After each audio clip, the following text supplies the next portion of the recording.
Oke, dari sini kita bisa lihat bagaimana sensitifnya bahasa Arab. Berbeda dengan bahasa Indonesia, kalau misalnya kita lagi chattingan nih, ya, lagi chattingan dan tidak sengaja tipu atau salah tulis, maka tidak akan lari ke arti atau kosakata yang lain. Kalaupun tipu, ya kita bisa tahu apa kosakata yang benarnya. Karena nggak jauh beda lah. Tapi kalau bahasa Arab tidak demikian, salah sedikit langsung lari dan maknanya juga jauh sangat berbeda.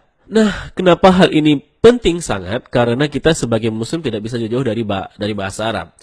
Dalam sehari kita salat 5 kali, oke, dalam 5 kali sehari. Dan coba bayangkan kalau misalnya dalam salat kita suka salah baca ayat ataupun doanya. Niatnya mau berdoa untuk kebaikan, malah jadinya keburukan akibat salah baca. Nah, khususnya surat Al-Fatihah. Karena surat ini merupakan rukun dalam salat dan pasti dibaca di tiap rakaat dan semua ibadah salat pasti dibaca surat Al-Fatihah tentunya. Oke, mari kita lihat kira-kira kesalahan apa yang sering kita lakukan saat kita membaca surat Al-Fatihah. Oke. Yang pertama teman-teman, ketika kita membaca Bismillahirrahmanirrahim. Ada sebagian kita membaca rahim dengan rahim. Ini merubah makna. Rahim artinya yang maha penyayang. Sedangkan rahim artinya maha merdu. Bacaan yang benarnya insya Allah dengan huruf H. H dalam tenggorokan. Jadinya rahim, bukan rahim.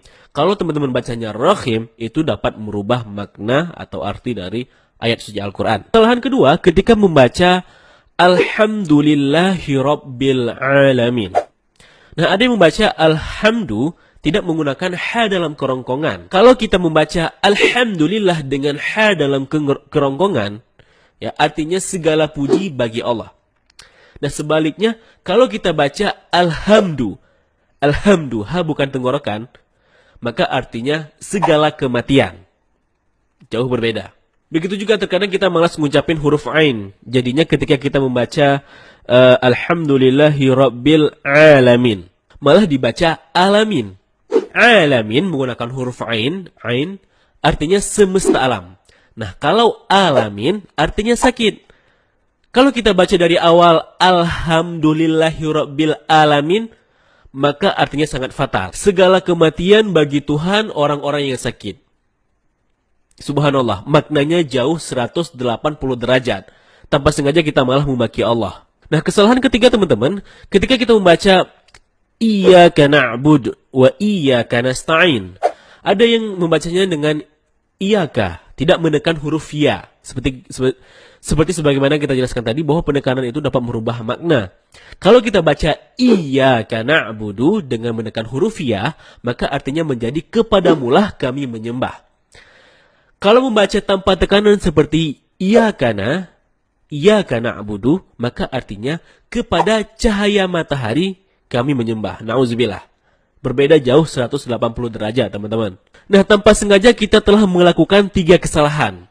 Pertama, merubah makna, kemudian memaki Allah, dan yang ketiga meminta kepada matahari atau berlaku syirik. Nah, kalau setiap salat yang 5 kali sehari kita bacanya terus salah-salah, demikian maka setiap rakaat kita sudah merubah makna, memaki Allah, dan berbuat syirik. Nah, itu baru Al-Fatihah loh, belum lagi bacaan-bacaan lainnya. Jadi yang awalnya ibadah untuk memuja dan berdoa kepada Allah, malah sebaliknya. Inilah sebab kenapa bahasa Arab atau bahasa Al-Quran sangat berbeda dengan bahasa Indonesia.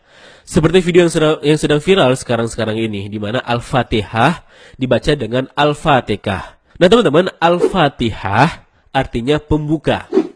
Sedangkan Al-Fatihah, ya dari kata fataka. Kalau kita lihat dari kamus artinya membunuh, menghancurkan, atau menghapuskan. Sangat jauh berbeda. Nah, dari nama surat saja kalau salah sebut bisa merubah arti 180 derajat. Gimana lagi teman-teman kalau beserta dengan isi-isinya, isi suratnya. Oke gini, saya tidak bermaksud untuk menyerang suatu individu, melainkan dari video viral ini kita ambil refleksinya, ya. Kita renungi dan kita ambil ibrah. Kita nggak menyerang individu, bisa jadi juga itu karena cuma kesilapan penyebutan. Ya kita sebagai muslim harus bisa saling berbaik sangka, karena bisa saja kita juga bisa salah seperti itu. Intinya video ini bukan untuk ngerosting orang, tetapi untuk mengambil ibrah dan pelajaran, wawasan serta ilmu pengetahuan, bahwa bahasa Arab itu tidak seperti yang kita bayangkan.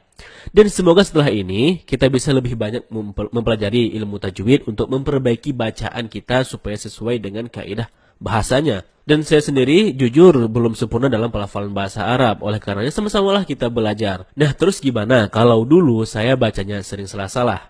Kan saya tidak tahu apakah saya berdosa. Kan begitu pertanyaannya. Nah, teman-teman, dalam Islam ada yang namanya rufi al-qalam. Yakni kondisi di mana kamu ditolerir apabila berbuat kesalahan. Ada 3 kondisi di mana kamu berbuat salah namun kamu dimaafkan. Yang pertama, kondisi di mana kamu lupa atau khilaf. Yang kedua, hilang ingatan atau gila. Yang ketiga, tidak tahu atau belum punya ilmunya. Jadi kalau misalnya kamu tidak tahu, ya mudah-mudahan dimaafkan dengan syarat kamu akan belajar dan memperbaiki bacaannya. Dan kalaupun misalnya kamu sudah belajar dan tetap sering lupa, maka juga walaupun begitu kamu tetap berusaha untuk memperbaiki, maka insya Allah akan dimaafkan karena Allah tahu kalau kamu memang ada niat untuk memperbaiki diri. Dan Allah juga tahu kalau kamu lupa ataupun belum tahu.